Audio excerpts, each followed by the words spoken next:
kumakalat na balita tungkol sa umano'y pag-iibigan ng batang aktres na si Jillian Ward at ng binatang si Eman Pacquiao, isang usap-usapan na nagsimula matapos mapansin ng ilang netizens ang ilang pagkakataon kung saan tila malapit at komportable ang dalawa sa isa't isa sa mga event, video clips, at mga larawang kumakalat sa social media, dahilan upang agad itong pag-usapan ng kanilang mga tagahanga at ng publiko. At ayon sa ilang tagamasid sa industriya ng entertainment ay hindi raw maiiwasan na bigyan ng kulay ng mga tao ang bawat kilos ng dalawang kabataang personalidad, lalo na kung makikita sa kanilang mga ekspresyon ang tila natural na saya at pagiging komportable kapag sila ay magkasama, kung saan sa ilang kumakalat na larawan at maiikling video ay mapapansin umano ang palitan ng ngiti, kulitan, at masayang usapan sa pagitan ni Jillian Ward at Eman Pacquiao. Bagay na agad nagbigay kilig sa maraming fans na matagal nang sumusubaybay sa kanilang mga buhay at karera, habang ang ilang netizens naman ay nagsasabing maaaring simpleng pagkakaibigan lamang ang namamagitan sa kanila at hindi dapat agad lagyan ng malalim na kahulugan ang kanilang pagiging malapit hanggat wala pang malinaw na kumpirmasyon mula mismo sa dalawa.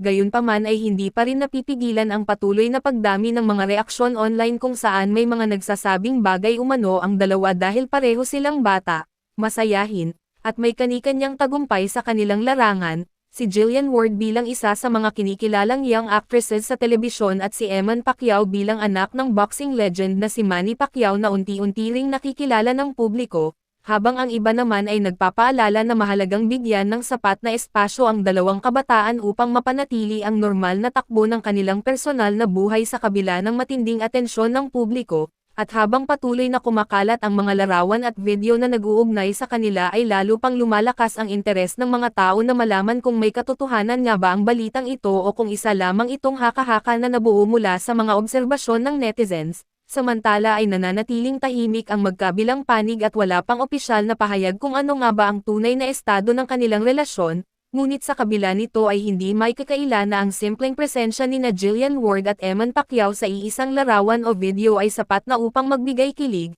intriga, at saya sa maraming tagahanga na patuloy na nag-aabang ng anumang update tungkol sa kanila. At habang patuloy na sinusubaybayan ng publiko ang bawat galaw ng dalawang kabataang personalidad ay nananatiling bukas ang kwento sa iba't ibang posibilidad. Maaaring ito ay simula lamang ng isang magandang pagkakaibigan o marahil ay isang espesyal na samahan na unti-unting nabubuo sa paglipas ng panahon, ngunit sa ngayon ay nananatiling palaisipan sa marami kung ano nga ba ang tunay na namamagitan sa pagitan ni Jillian Ward at Eman Pacquiao. Isang kwentong patuloy na nagbibigay kilig at intriga sa mundo ng showbiz at sa puso ng kanilang mga tagahanga na sabik malaman ang susunod na kabanata ng kanilang umano'y pag-iibigan.